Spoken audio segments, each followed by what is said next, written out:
Democratic presidential candidate, and Vermont Sen. Bernie Sanders condemned the killing of Iran's Qassim Soleimani Friday and reminded voters of his record voting against previous U.S. military interventions, including the war in Iraq. Let us not forget that when Trump took office, we had a nuclear agreement with Iran, negotiated by the Obama administration along with our closest allies, Sanders said at a campaign event in Iowa.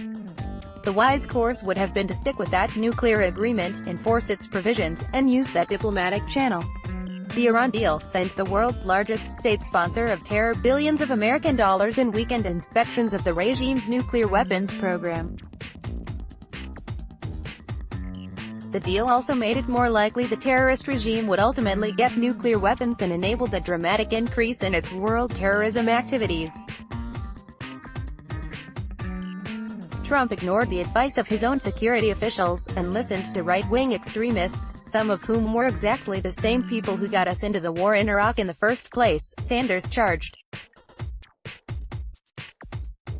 He didn't make clear whether as president he would exact any price on foreign enemies who kill Americans, Trump's stated rationale for the strike. Sanders' criticism of President Donald Trump's actions on Iran come as the senator leads in New Hampshire and holds a close second place in Iowa, the first two contest states of the Democratic primary.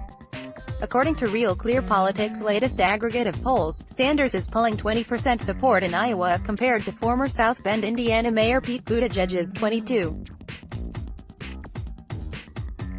In New Hampshire, Sanders leads the crowded field with 19% while Buttigieg garners nearly 18%. Trump ordered the takeout of Soleimani, Iran's most senior general of the Quds Force of the Iranian Revolutionary Guard Corps, Thursday following an Iranian-affiliated militia storming the U.S. embassy in Baghdad. Soleimani, 62, was the world's most dangerous terrorist responsible for the deaths of hundreds of Americans. He served as the head of the Quds Force since 1988. His death has spiked tensions between the United States and Iran that have already risen to new heights following a series of events including the attack on the American embassy earlier this week.